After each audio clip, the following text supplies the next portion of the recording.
Witness history in the making. The McIntyre Mini Globe Race 2025. Small boat, huge adventure.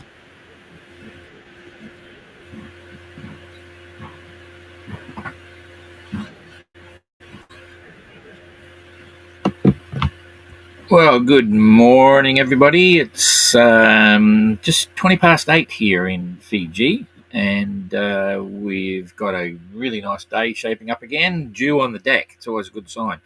Dew is water, of course, you know. Anyway, yeah, things are happening. Renaud's underway, Dan's underway, Peeler will get underway probably late today, I think. And then shortly after that, it'll be Kerry, and so it goes. And I just got some pictures from Erton. I had a quick look. Everyone certainly seems to be having fun in Vavau and all threatening to be back again. They love the place, so that's good to hear. And a bit of a discussion going around about the Starlink. Is it good or is it bad? You know, all that sort of stuff. I think it's good, but it certainly changes the game a bit. And you probably saw Jane put together a home video, but I got really miffed. I won't say we had a brawl last night, but she's still on the boat. So if you see something fly past in a minute, you know where it's coming from. She bloody edited herself out of the film. Anyway, out of the little home video, which was really annoying. Jane doesn't like being on camera. So there was a couple of classics there that weren't there. But anyway, never mind. And don't stress, it's not another YouTube channel. Anyway, all part of the fun. So and the issue, the discussion while we're waiting for a few people to come up. Sometimes I think people maybe from the outside looking in think this is all a bit, maybe it's just adventure, but it's not racing. I've got to tell you, and I know you, the followers, completely understand that there's a whole group of people there that are absolutely racing.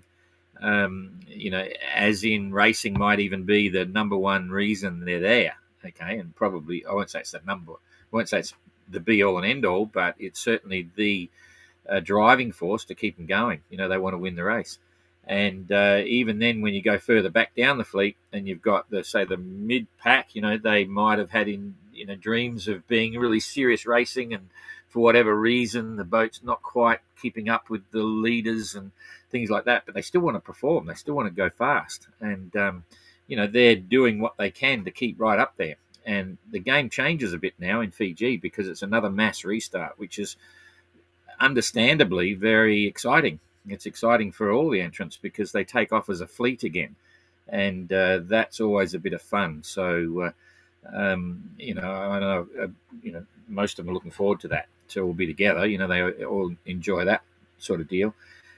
I call it the parties, but it's not just the parties. It's having fun together, exploring and getting to know the area and meet the people, all that sort of thing. It's part of what the MGR is, I suppose. Anyway, all kind of cool.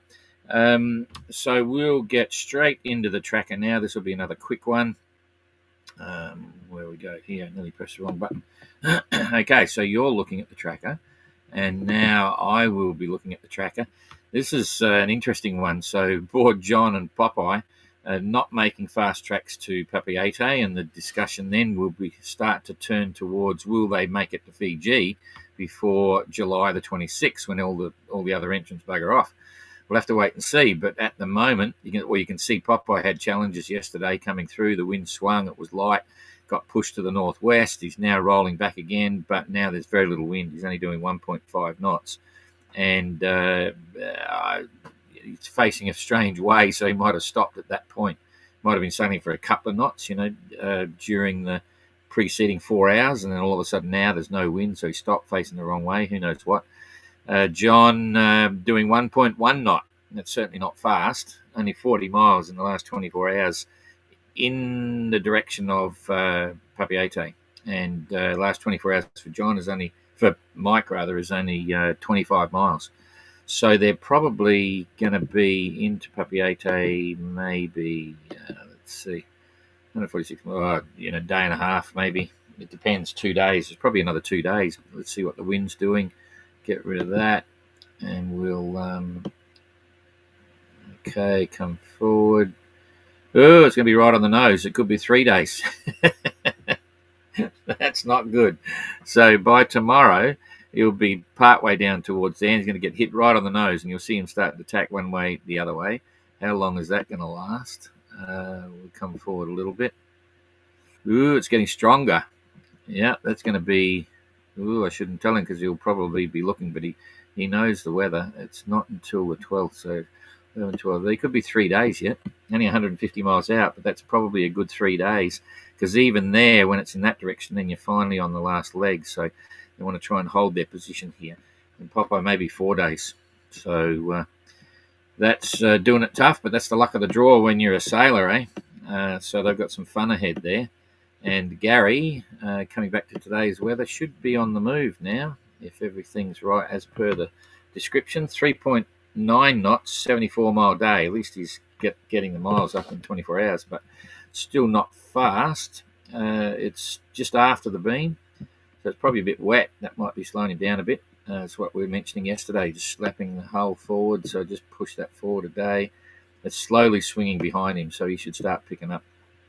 And then he's on a roll, I think. So he'll start pushing that through, like goes light. So still not a fast track to Tonga, but he'll get there eventually. Pass through the zone, and oh jeepers, Josh is right there. He may have even got in. I haven't looked at this morning yet. Let's just see where he is. No, just coming around the corner. This is now half an hour. So you can see Josh right there. Oh, peeler's underway by the look of it. So here we go. Boom. Okay, so Josh is right there. He's hanging wide there. He's a fair way out. He'll come around and turn the corner, and peeler is underway. So first of all, Josh doing 4.2. If that's half an hour ago, I'd say Josh will be in about the next 3 hours. So just before the next position report, you probably should find him in the ARFU, in the harbour. So we'll keep our fingers crossed on that. Peeler must have got away at very first light. She's doing okay, but only making 1.6 knots at the moment and 2 nautical miles in the last 24 hours. So not a big deal there. How did they work that out? Because in the last 24 hours, she's definitely sailed more than 2 miles. I don't know how that worked. If we push it right in here. Oh, and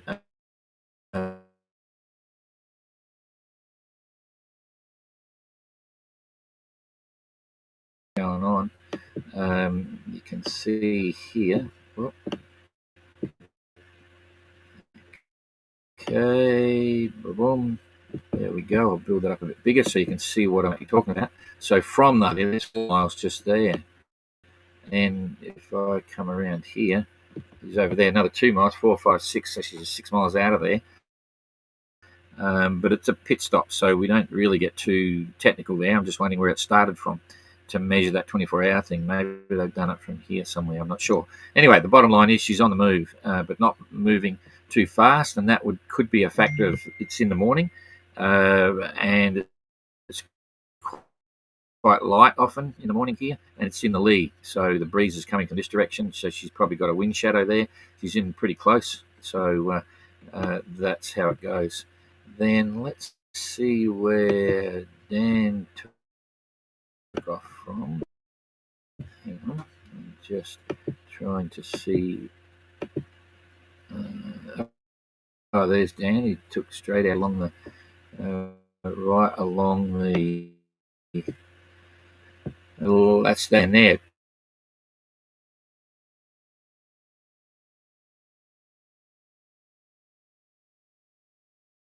And Renaud. There's Daniel Turner going due west. So he would have had a nice night last night. They both were, the internet's a bit slow, so I hope it's slow broadcasting, and I'm trying to get the wind up here. Come on. Okay, here we go. So both got very favourable winds. There's a bit of a race to get as far across as possible before the wind dies off. So Dan at the moment, he's doing 5.2 and it's done... this happened last time, I think. He's got a negative 49 miles. So something's happened there to the system. Don't worry, we'll tell them about it. Excuse me, and hopefully get that sorted. Renaud is doing 5.1 knots and 120 miles in the last 24 hours, which is pretty good. So Dan's 24-hour run will be completely screwed up. It's showing negative 49 miles. So don't worry about the distance to the finish and all that on the leaderboard. Excuse me. So what's the weather doing? That's the biggest issue now. Remembering that Peeler is coming up behind as well, and Kerry will be next on the list. I haven't heard anything bad about Kerry's back, by the way. So it must have been getting better, which should be quite cool. I hope so. So hit that, and we'll I'm now following the breeze for every 3 hours. And that's holding. So there's 4 o'clock in the morning, boom, boom, 7:30. So they've got 24 hours at least of reasonably good weather, and then bang, it's starting to die for Renaud before it's dying for Dan. So Dan's probably picked that. That might be why he's holding high. He's beelining straight through, obviously. So he's not holding high. He's just going the run line straight through to get underneath the main island of Fiji. So they'll be okay for the first day. Okay, first 24 hours. Then carrying on the next day. Oh, it's still there. That's okay. It's just fluffing light, so they still may get close to. No, it's okay. So it's starting to die the second day. So these guys are probably going to do all right because they've both got a bit of a jump start on the weather. So that's 2 days in. I reckon they'll probably do it close to 200 miles on that.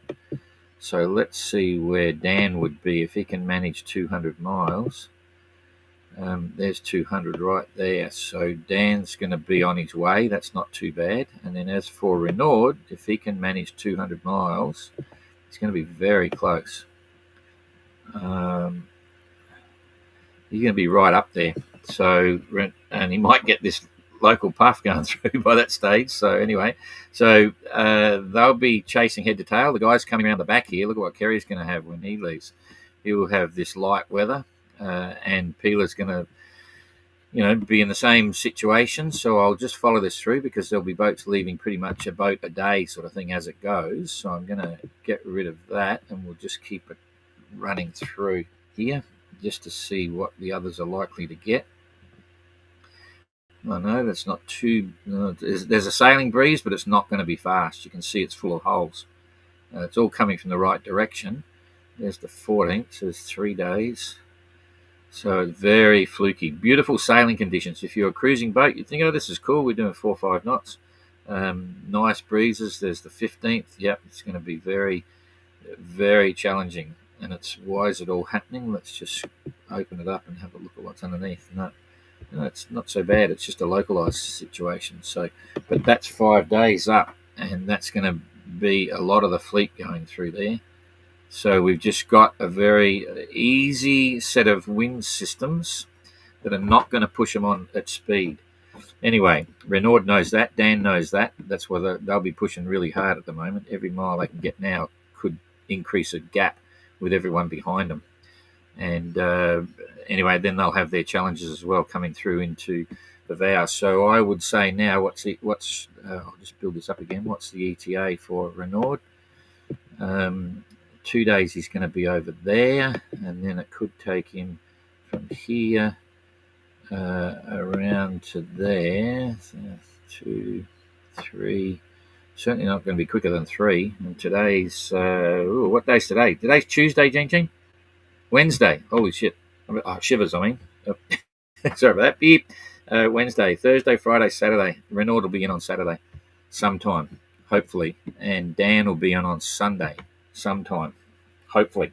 Touch wood. And the others will be having fun. Okay, that's probably enough there. We haven't focused much on the leaderboard all the way through because of the inconsistencies, when you've got some at sea and it doesn't take into consideration the stopover times, but what should be showing, except for Dan now because he's going backwards.